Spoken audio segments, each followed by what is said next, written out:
الحمد لله الذي هدانا إلى صراط مستقيم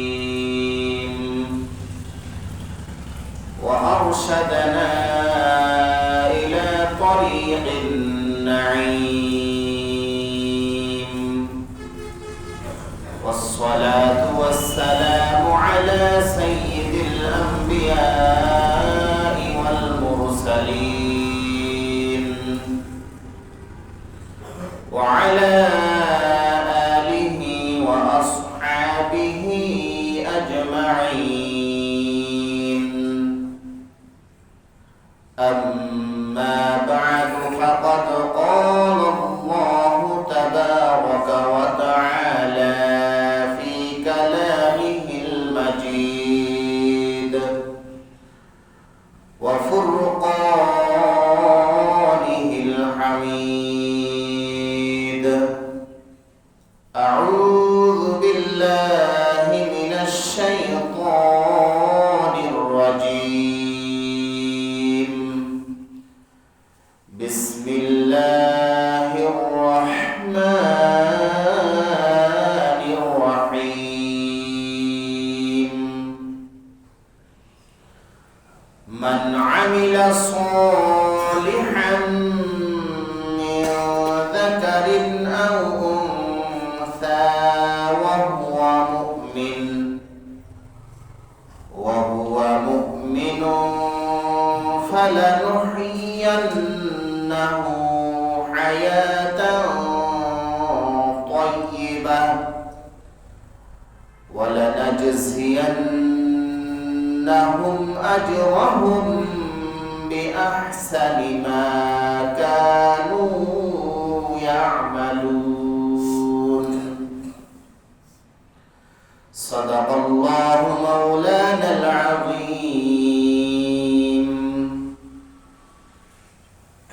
عن أنس رضي الله عنه قال: قال رسول الله صلى الله عليه وسلم: قال الله تعالى: يا ابن آدم، إنك لو لقيتني بقراب الأرض خطايا ثم لقيتني لا تشرك بي شيئا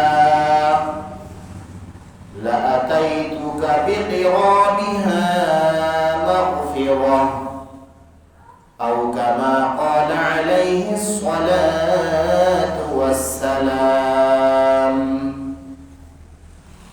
اللهم صل على محمد وعلى آل محمد كما صليت على إبراهيم وعلى آل إبراهيم إنك حميد مجيد. اللهم بارك على محمد وعلى آل محمد كما باركت على إبراهيم وعلى آل إبراهيم إنك حميد مجيد. আলহামদুলিল্লাহ, সমস্ত প্রশংসা সেই মহান রব্বুল আলামিনের দরবারে, যে আল্লাহ সুবহানাহু ওয়া তাআলা আমাদেরকে সপ্তাহের শ্রেষ্ঠ দিন জুমার দিন আল্লাহ তাআলার মহান হুকুম জুমার নামাজ আদায়ের উদ্দেশ্যে দুনিয়াবী বিভিন্ন কাজ থেকে আমাদেরকে ফারেক রেখে আল্লাহ তাআলার ঘর মসজিদে উপস্থিত হওয়ার তৌফিক দান করেছেন। এজন্য আল্লাহ তাআলার দরবারে শুকরিয়া আদায় করি, আলহামদুলিল্লাহ।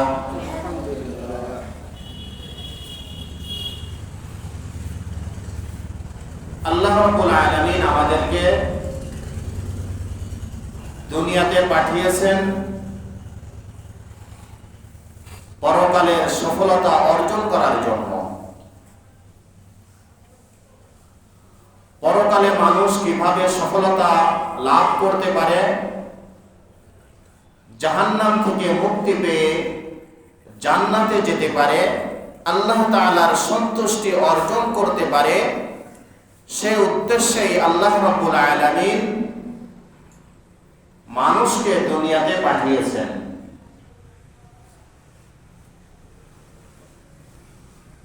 তো মানুষের ইহকালীন এবং পরকালীন সফলতা লাভ করার জন্য মৌলিকভাবে দুইটা জিনিস খুবই গুরুত্বপূর্ণ।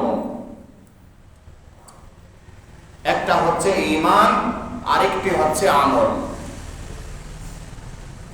এই দুইটা জিনিসের মাধ্যমেই মানুষ ইহকালীন এবং পরকালীন সফলতা অর্জন করতে পারে।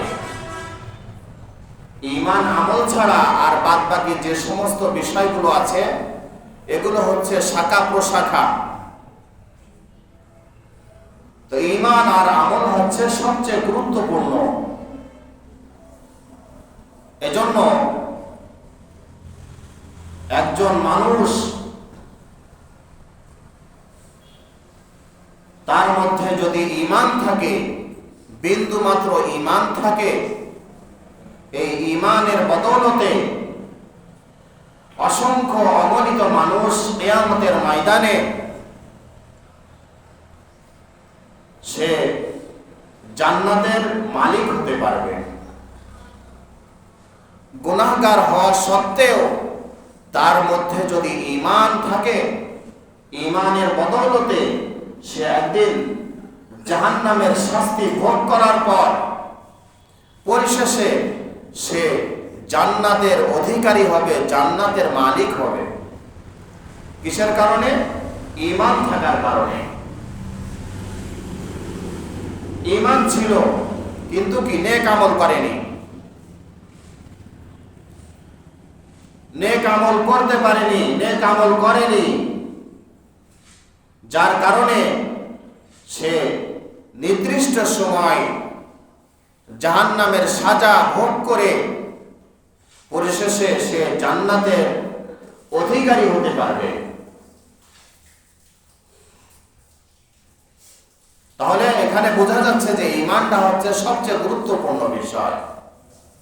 ঈমান থাকার কারণে গুনাহগার মানুষ আল্লাহ তাআলার ক্ষমা অথবা শাস্তির পরে সে জান্নাতে যেতে পারবে, এই সুযোগ তাকে আল্লাহ রাব্বুল আলামিন দান করবেন। আরেকটি হচ্ছে কি আমল। আমল বিভিন্নভাবে সে করেছে, ভালো আমল করেছে, কিন্তু দেখা যাচ্ছে যে সে যে ভালো কাজ, ভালো আমল করেছে কিন্তু তার সাথে কি ঈমান নাই।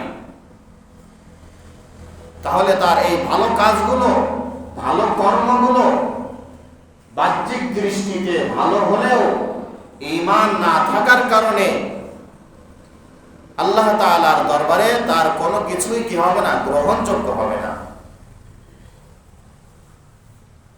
যেমন ইহুদি, খ্রিস্টান, হিন্দু, বৌদ্ধ, এক কথায় যারা কি মুশরিক এবং কাফির, তারা অনেক সেবামূলক কাজ আমাদের সমাজে কি করে থাকে না?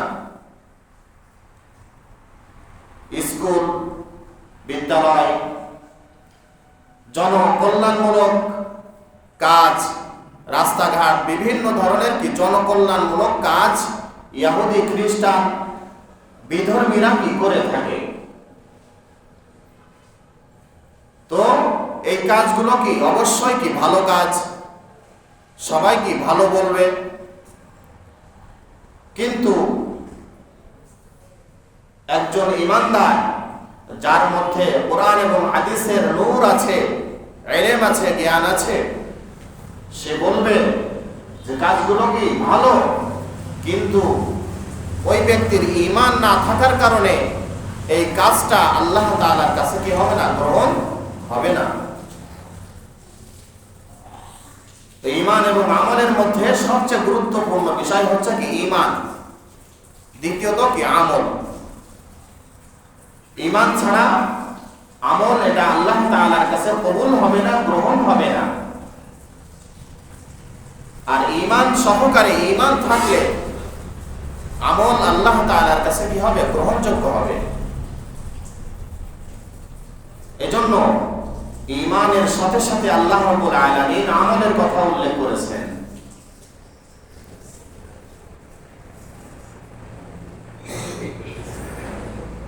তো আমরা ক্ষেত খামারে অনেক সময় মানুষের আকৃতিতে বাঁশ কাঠ দিয়ে মাথায় একটা কি ভাড় বা হাড়ি টাঙিয়ে কাপড় পরিয়ে আমরা কি ক্ষেত খামারে একটা মানুষের আকৃতিতে যে একটা রূপ দিয়ে তাকে কি বলে? কাকতাড়ুয়া বলে।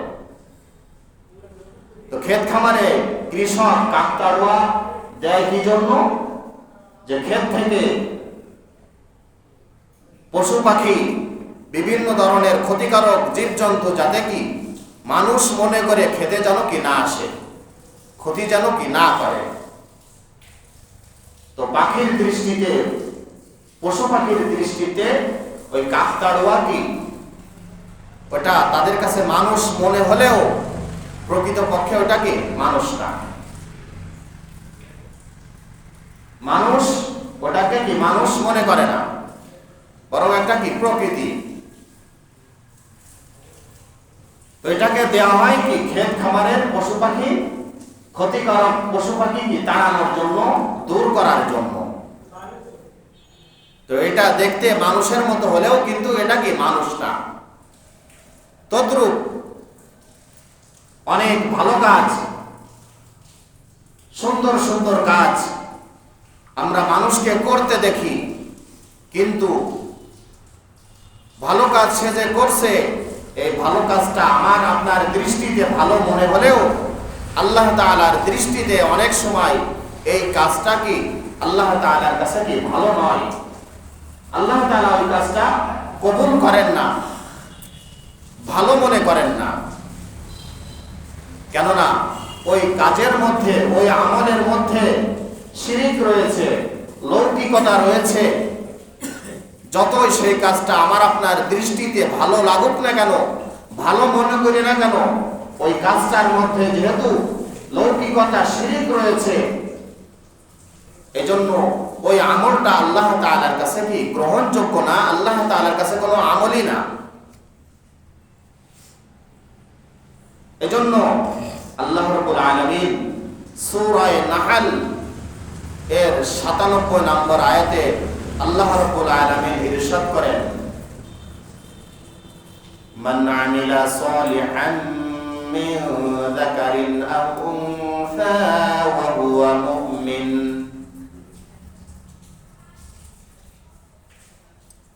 যে ব্যক্তি কোন সৎকর্ম করে, মিন যাকারিন আও উনসা, পুরুষ হোক অথবা নারী হোক, ওয়া হুয়া মুমিন, এমত অবস্থায় তারা ঈমানদার, মুমিন।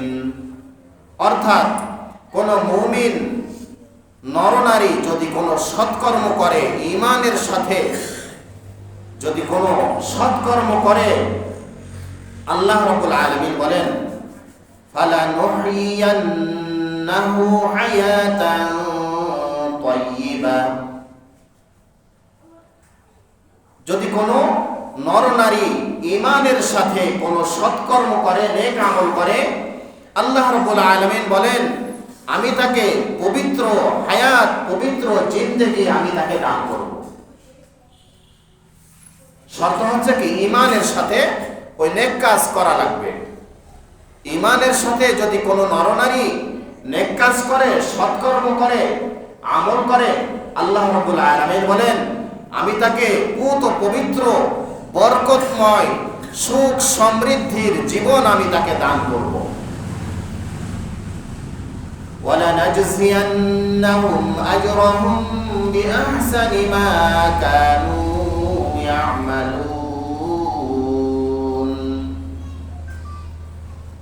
আর তারা যে সৎকর্ম করেছে, ভালো কাজ করেছে, আমি তাদের প্রতিদান, তাদের বদলা আমি দ্বিগুণ তাদেরকে দান করে থাকি। অর্থাৎ তারা যে আমলগুলো করেছে এই আমলের বদলা প্রতিদান আমি তাদেরকে কাল কিয়ামতের ময়দানে আমি তাদেরকে এই নেক আমলের বদলা প্রতিদান আমি কি করে দেব? দ্বিগুণ করে দেব, বৃদ্ধি করে দেব। শর্ত হচ্ছে কি ঈমানের সাথে সেই আমলটা করতে হবে। ঈমানবিহীন কোনো আমল বাহ্যিক যতই ভালো লাগুক না কেন, সুন্দর মনে হোক না কেন, ঈমান ছাড়া কোনো ভালো কাজ, নেক কাজ এটা আল্লাহ তাআলার কাছে কখনো কি হবে না? কবুল হবে না, গ্রহণযোগ্য হবে না। এজন্য ভালো কাজ, উন্নয়নমূলক কাজ, জনকল্যাণমূলক কাজ এটা ভালো, কিন্তু যদি কোনো মুশরিক, বেদিন, কাফের তারা করে, তাহলে ঈমান না থাকার কারণে যতই এই কাজ ভালো হোক না কেন আল্লাহ তাআলার কাছে এর কোনো কি নাই, মূল্য নাই। মানুষের কাছে এর কদর হতে পারে, মূল্য হতে পারে, কিন্তু আল্লাহ তাআলার কাছে কি হবে না? এর কোনো মূল্য হবে না, আল্লাহ তাআলার কাছে গ্রহণযোগ্য হবে না। এজন্য আল্লাহ রাব্বুল আলামিন আমাদেরকে যে ঈমান নামক দৌলত দান করেছেন, এই ঈমানটা হতে হবে আমাদের নির্ভেজাল, একমাত্র আল্লাহ তাআলার জন্যই আমাদের ঈমান হতে হবে। আমাদের ঈমানের মধ্যে যদি কোনো লৌকিকতা অথবা অন্য কোনো মাখলুককে সন্তুষ্ট করা উদ্দেশ্য হয়, নিয়ত হয়, তাহলে এটা আল্লাহ তাআলার কাছে কি হবে না? গ্রহণ হবে না, এটা শিরিক হবে। আল্লাহ রাব্বুল আলামিন আমাদেরকে শিরিক মুক্ত আমল, শিরিক মুক্ত ঈমান আমাদেরকে কি গঠন করতে হবে। আল্লাহ রাব্বুল আলামিন সূরা নিসার 48 নম্বর আয়াতে বলছেন, ইন্নাল্লাহা লা ইয়াগফিরু আন ইউশরাকা বিহি ওয়া ইয়াগফিরু মা দুনা যালিকা লিমান ইয়াশা। আল্লাহ রাব্বুল আলামিন তার সাথে শিরিক করা যে অপরাধ, তার সাথে কাউকে সমকক্ষ স্থির করা তথা শিরিক করা, এই অপরাধকে, এই গুনাহকে আল্লাহ রাব্বুল আলামিন কি করবেন না? কখনো ক্ষমা করবেন না। ওয়া ইয়াগফিরু মা দুনা যালিকা লিমান ইয়াশা। আর শিরিক ব্যতীত অন্য কোনো অপরাধ, অন্যায় যদি করে থাকে আল্লাহ রাব্বুল আলামিন যাকে ইচ্ছা তাকে ক্ষমা করবেন।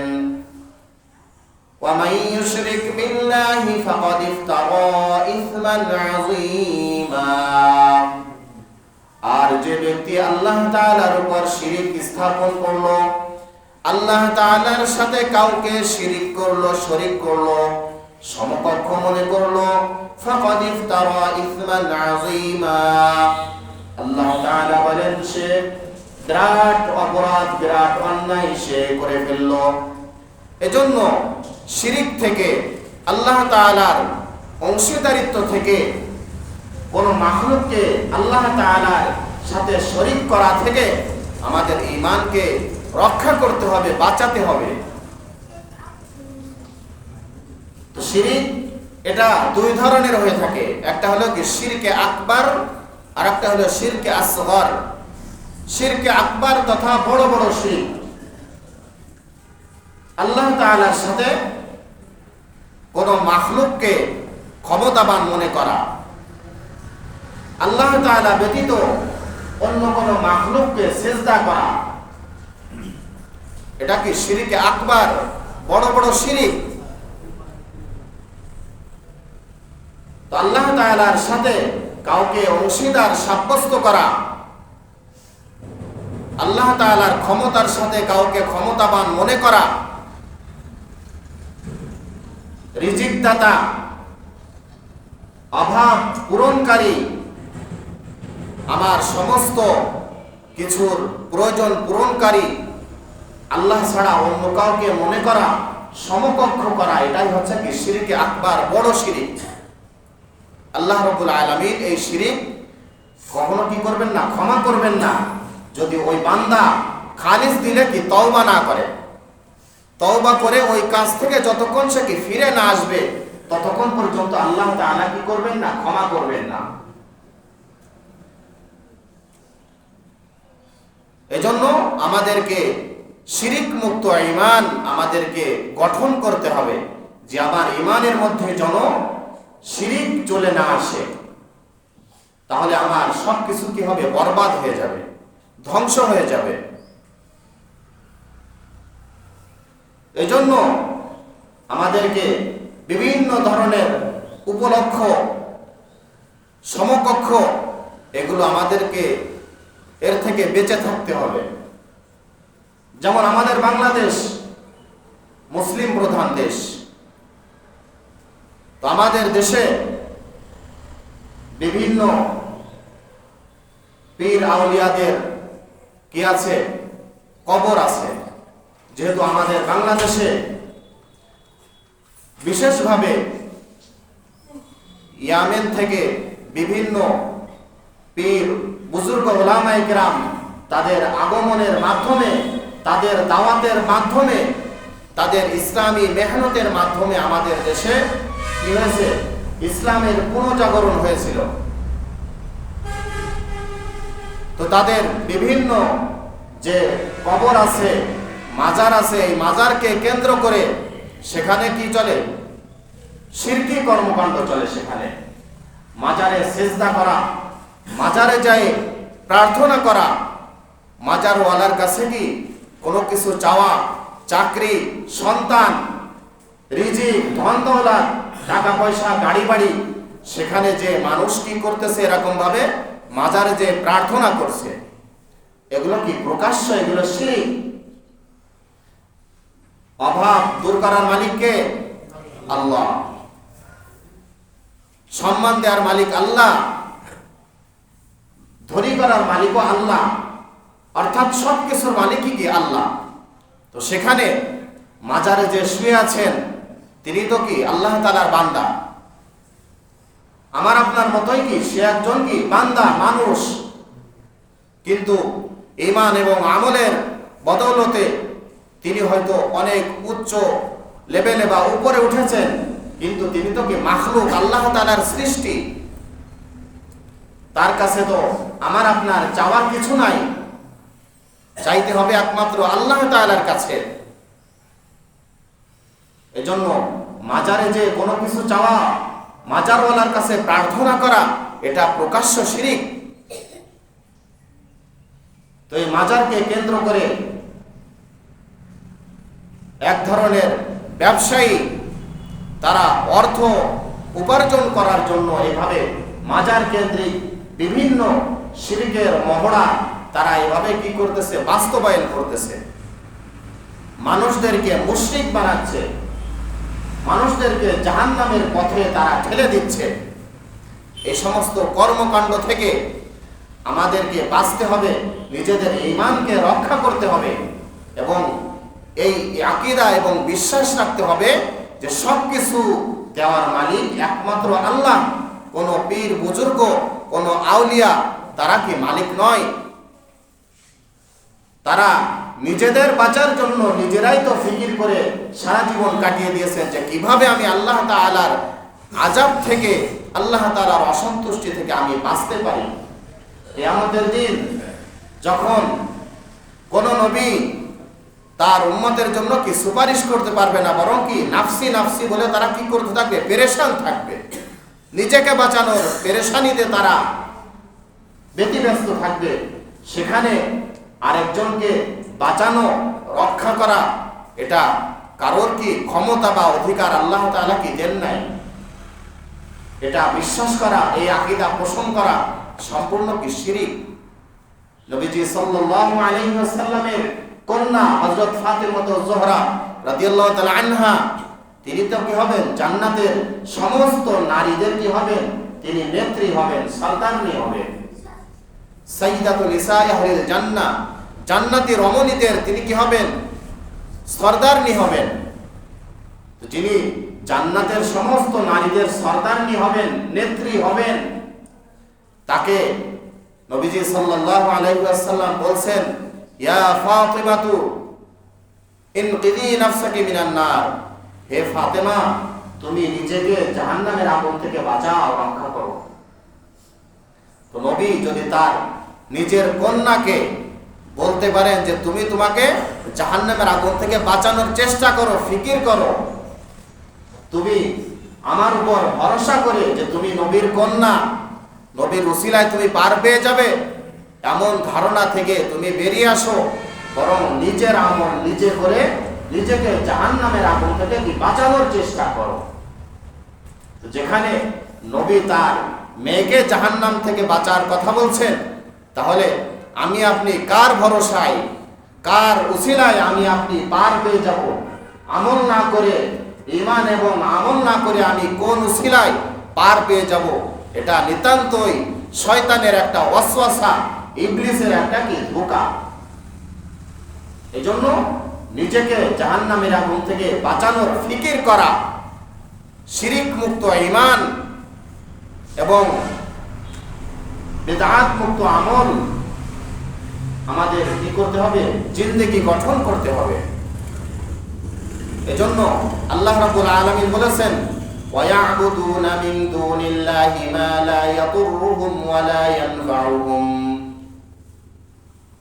ওয়ায়াকুলুনা হাউলাই শুফাআউনা ইনদাল্লাহ। অর্থাৎ এখানে আল্লাহ তাআলা বলছেন, আরবের মুশরিকরা তারা যে দেবদেবীর পূজা করত, উপাসনা করত, বিভিন্ন দেবদেবীর পূজা করত, তারা কি বলতো? তারা আল্লাহ তাআলাকে বাদ দিয়ে এমন কিছু দেবদেবীর পূজা করত, দাসত্ব করত, মা লা ইয়াদুররুহুম ওয়া লা ইয়ানফাউহুম, যে দেবদেবীগুলো তাদের কোনো উপকারও করতে পারে না এবং তাদের কোনো কি ক্ষতিও করতে পারে না। পাথরের তৈরি, কাঠের তৈরি মূর্তি তাদের কোনো উপকারও করার ক্ষমতা রাখে না এবং তাদের কি কোনো ক্ষতি করারও কি রাখে না, ক্ষমতা রাখে না। এবং তারা কি বলতো? হাউলাই শুফাআউনা ইনদাল্লাহ, যে এই দেবদেবী আমাদের জন্য আল্লাহ তাআলার কাছে কি করবে? সুপারিশ করবে, আমাদের নাজাতের জন্য, আমাদের পরিত্রাণের জন্য কি করবে? সুপারিশ করবে। তারা এই ধ্যান ধারণা করত। তো বাস্তবে কি যে আল্লাহ তাআলা ছাড়া তারা যে দেব দেবতার ইবাদত করত, পূজা করত, আল্লাহ তাআলা বলেছেন যে এটা কখনোই আমার কাছে কি গ্রহণযোগ্য না, এটা প্রকাশ্য কি শিরক। আমার সাথে তারা কি করেছে? অংশীদার সাব্যস্ত করেছে। আল্লাহ রাব্বুল আলামিন সূরা কাহফের 110 নম্বর আয়াতে বলেছেন, ফামান কানা ইয়ারজু লিকাআ রাব্বিহি ফালইআমাল আমালান সালিহান ওয়া লা ইউশরিক বিইবাদাতি রাব্বিহি আহাদা। সুতরাং যে ব্যক্তি তার রবের সাথে সাক্ষাতের আকাঙ্ক্ষা করে, যে রবের সাথে সে সুন্দরভাবে সাক্ষাৎ করবে, রবের কাছে যাবে, সে যেন কি করে? ফালইআমাল আমালান সালিহা, সে যেন কি করে? সৎকর্ম করে। ওয়ালা ইউশরিক বিইবাদাতি রাব্বিহি আহাদা, এবং তার রবের সাথে অন্য কাউকে যেন কোনো অবস্থাতেই, কোনো মানুষকে, কোনো কিছুকে সে যেন শরীক না করে। তাহলে আল্লাহ তাআলা বলছেন কি? এখানে শিরিক থেকে সম্পূর্ণ নিষ্কলুষ হয়ে সে যেন তার রবের ইবাদত করে, নেক আমল করে, তাহলে সে তার রবের সাক্ষাৎ পাবে, তার রবের সান্নিধ্য অর্জন করতে পারবে। তো এই সম্পর্কে তিরমিজি শরীফের 3885 নম্বর হাদিসে এসেছে শিরিক সম্পর্কে। আন আনাস রাদিয়াল্লাহু আনহু قال قال رسول الله صلى الله عليه وسلم, হযরত আনাস রাদিয়াল্লাহু তাআলা আনহু থেকে বর্ণিত, নবীজি সাল্লাল্লাহু আলাইহি ওয়াসাল্লাম বলেছেন, قال الله تعالى, আল্লাহ তাআলা ইরশাদ করেছেন। এটা হলো কি হাদিসে কুদসি। হাদিসে কুদসি অর্থাৎ আল্লাহ তাআলার কথা নবীজি সাল্লাল্লাহু আলাইহি ওয়াসাল্লাম কি করেছেন? নকল করেছেন। হাদিসে কুদসি বলা হয়। তো আল্লাহ তাআলা কি বলেন? ইয়া ইবনা আদম, হে আদম সন্তান, ইন্নাকা লাউ লাকিতানি বিকিরাবিল আরদি খাতায়া, হে আদম সন্তান, তুমি যদি এই গোটা পৃথিবী সমপরিমাণ গুনাহকে নিয়ে, এই পৃথিবী পরিমাণ গুনাহ নিয়ে যদি তুমি আমার সাথে সাক্ষাৎ করো, আমার সাথে যদি মিলিত হও, যে তোমার এই পুরো পৃথিবী পরিমাণ তোমার গুনাহ, এই গুনাহ নিয়ে যদি আমার সাথে সাক্ষাৎ করো, সুম্মা লাকিতানি লা তুশরিক বি শাইআ, পৃথিবী সমপরিমাণ গুনাহ নিয়ে আমার সাথে মিলিত হও, সাক্ষাৎ করো, কিন্তু যদি তুমি গুনাহ না করে থাকো, ওই শিরিক না করে থাকো, কোনো কিছু যদি শিরিক সাব্যস্ত না করে থাকো, লাআতাইতুকা বিকরাবিহা মাগফিরা, তাহলে আমি তোমাকে এই পৃথিবী পরিমাণ সমপরিমাণ ক্ষমা নিয়ে আমি তোমার সাথে সাক্ষাৎ করব। আল্লাহ তাআলা কি বলেন, যে হে আদম সন্তান, তুমি যদি এই পৃথিবী সমপরিমাণ গুনাহ নিয়ে আমার সাথে সাক্ষাৎ করো এবং এই গুনাহের মধ্যে যদি শিরিকের লেশমাত্র যদি কোনো কিছু না থাকে, শিরিকের গুনাহ না থাকে, এমন গুনাহ নিয়ে যদি তুমি আমার সাথে সাক্ষাৎ করো, তাহলে আমি রব্বুল আলামিন পৃথিবী পরিমাণ ক্ষমা নিয়ে আমি তোমাকে কি ক্ষমা করতে আমি প্রস্তুত আছি, তৈরি আছি। তাহলে আমাদেরকে এই শিরিক থেকে আমাদেরকে পরিপূর্ণভাবে কি বেঁচে থাকতে হবে। শিরিক যদি থাকে তাহলে কোনো কিছুই আল্লাহ তাআলার কাছে কি হবে না, গ্রহণযোগ্য হবে না। শিরিকের পরিণাম হচ্ছে কি জাহান্নাম। এজন্য আল্লাহ রাব্বুল আলামিন আমাদের সবাইকে আমাদের ঈমানকে শিরিক মুক্ত ঈমান এবং আমাদের আমল যেন বিদআত মুক্ত সুন্নতি আমল যেন আমরা করতে পারি, আল্লাহ রাব্বুল আলামিন আমাদেরকে হেফাজত করুন, শিরিক থেকে বেঁচে থাকার তৌফিক দান করুন। সকলে বলি আমিন। ওয়া আখিরু দাওয়ানা আলহামদুলিল্লাহি রাব্বিল আলামিন।